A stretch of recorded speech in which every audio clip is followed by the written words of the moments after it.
آپ لوگوں کو تسبیحات بتاتے ہیں، اس میں کیا حقیقت ہے اور کس درجے تک آدمی؟ تسبیحات کا کوئی ایک تو اس لیے کہ لوگوں کو یہ عادت ہوتی ہے، وہ جاننا چاہتے ہیں کہ خدا کے رستے کو، آغاز کو، محبت کے سفر کو شروع کیسے کریں۔ تو حضرات گرامی، بات یہ ہے کہ محبت کا صرف ایک امتحان ہے، وصال محبت کا امتحان نہیں ہوتا۔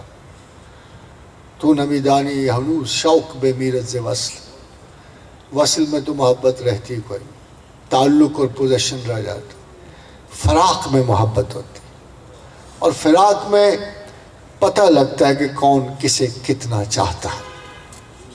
اور اگر آپ کو جاننا ہو کہ آپ کو کس سے محبت، تو ذرا اکیلے ہو کے جاؤ۔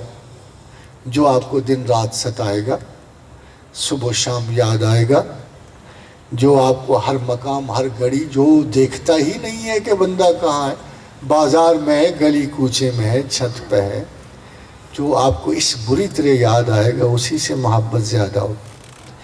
اس لیے جب ہم اللہ کی تسبیح کرتے ہیں، اور ہر جگہ کرتے ہیں، ہر مقام پہ فَاذْكُرُوا اللَّهَ قِيَامًا وَقُعُودًا وَعَلَىٰ جُنُوبِهِمْ، تو جو بال اللہ نے ہماری کوٹ میں پھینکی تھی، ہم اٹھ کے اس کی کوٹ میں پھینک دیں۔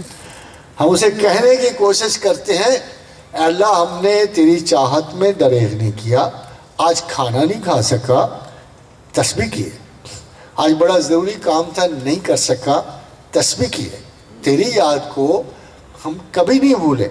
اور میرا خیال کہتا ہے کہ بھی جیسے حدیث رسول صلی اللہ علیہ وسلم کہ اللہ کے حق یہ ہے کہ اسے خدا واحد و لا شریک لہ کی طرح مانا جائے، اور پھر بندے کا اللہ پہ یہ حق ہے کہ وہ اسے عذاب نہ دے اگر وہ اس طرح اسے مانے۔ اور وہ جو اسے صبح و شام یاد کرتا ہے، اسے کیا خوف زندگی اور کیا مرحلہ آخرت، وہ سیل کرتا ہے۔ فرمایا حضور صلی اللہ علیہ وسلم نے، میری امت کے 50,000 لوگ بغیر حساب و کتاب جنت میں داخل کیے جائیں۔ پوچھا یا رسول اللہ وہ کون؟ کہا جو فال نہیں لیں گے، جو گمان نہیں کریں گے، جو اندازے نہیں لگائیں گے۔ یہ وہی لوگ کر سکتے ہیں جو ہر وقت اللہ کو چاہیں گے، اللہ کا ذکر کریں گے۔ ان کی صبح مشاء فسبحان اللہ حین تمسون وحین تصبحون، صبح بھی اسے یاد کرو، شام کو بھی کرو، وعشیا وحین تظہرون، اور شام اور ظہر یہ سارے یاد کے وقت ہیں۔ تپتی ہوئی دھوپ بھی اللہ کی یاد کا وقت ہے، اور کڑاکے کی جاڑے کی سردی بھی اللہ کی یاد کا وقت ہے، بہار بھی اللہ کی یاد کا وقت ہے۔